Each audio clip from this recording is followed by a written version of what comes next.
Global Typhoon, Chairman TV. Weather update. Helping homeless people. Please subscribe.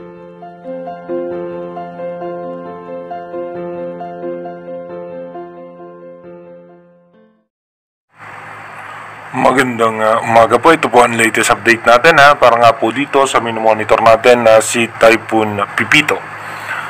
Si Typhoon Pipito nga po, yung pinakasentro niyan ay nasa West Philippines na nga. Ito po ay papalayo na ng landmass ng ating bansa at patuloy nga po itong humihina. At nasa 150 km per hour na lang yung kanyang lakas at may pagbugso pa po yan na abot ng 180 km per hour.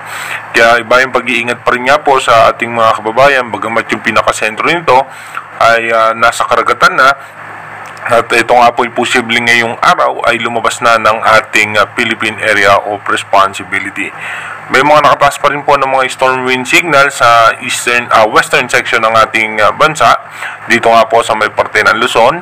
At makikita naman po natin yung makakapal na kaulapan na yan na may daladala pang posibleng pag-ulan. Na posibleng may mga malalakas na pag-ulan pa na mararanasan ang parte ng Luzon at may mga pabugso-bugso pa ng hangin at may hina at katamtamang pag-ulan naman dito naman sa parte ng Metro Manila at ilang bahagi pa ng Central Luzon. Dito nga po sa inilabas ng European Center na pinakasentro po niyan ay halos papalayo na nga ng ating bansa. At expected na nga ngayong araw ay lalabas na yan ng Philippine Area of Responsibility at tuluyan nga pong posible pang humina si Typhoon Pipito. Dito po sa inilabas ng bagong pag-asa DOST kanina nga po itong 2 AM storm wind signal na number 3 pa rin sa may parte ng Ilocos Sur at western section ng Abra.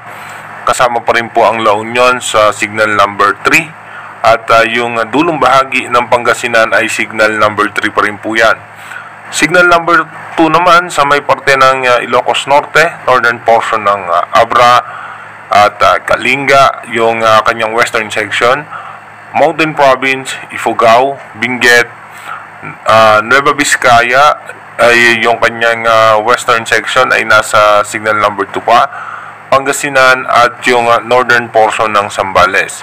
Signal number 1 naman ang Apayao, western section ng Cagayan, eastern section ng Kalinga, eastern section ng Mountain Province at kasama pa rin nga po sa signal number 1 itong western section ng Isabela, ito pong eastern section ng Quirino, Nueva Vizcaya, Nueva Ecija, Tarlac, ito pong southern portion ng Zambales at northern portion ng Pampanga.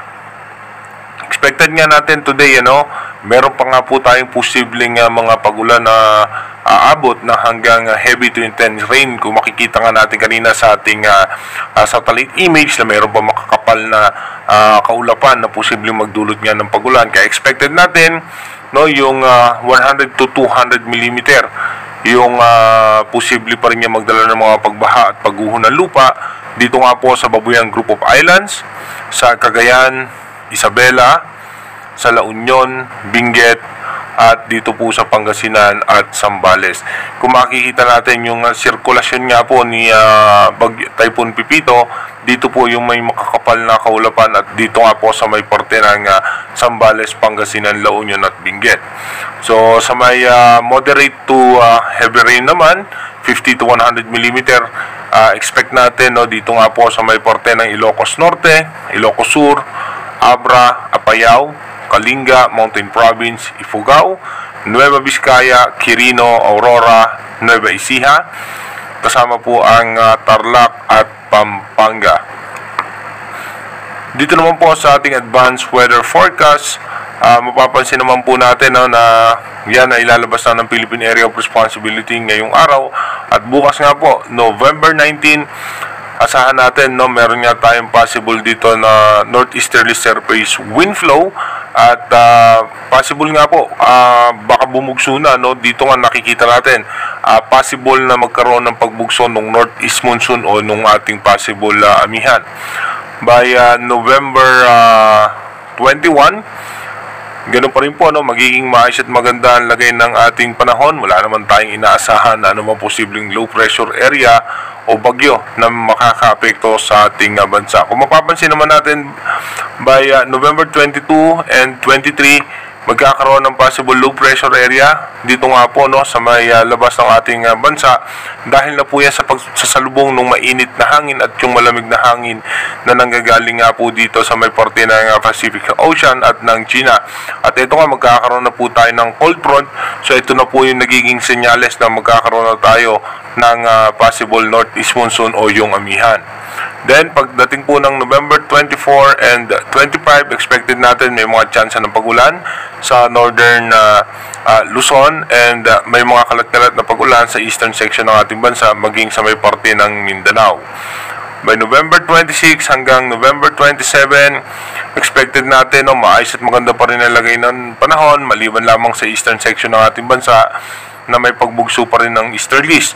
At makakaranas nga po tayo ng mahina o katamtamang pag-ulan lamang. Sa ngayon nga po, wala na po tayong posibleng imomonitor na bagyo na makakaapekto sa ating bansa. Manatili po tayong tumutok sa ating advanced weather forecast para po malaman natin kung ano nga ba yung mga posible pang sama ng panahon o mga weather disturbance na makakaapekto sa ating bansa. Mag-iingat po tayo palagi. God bless po sa ating lahat.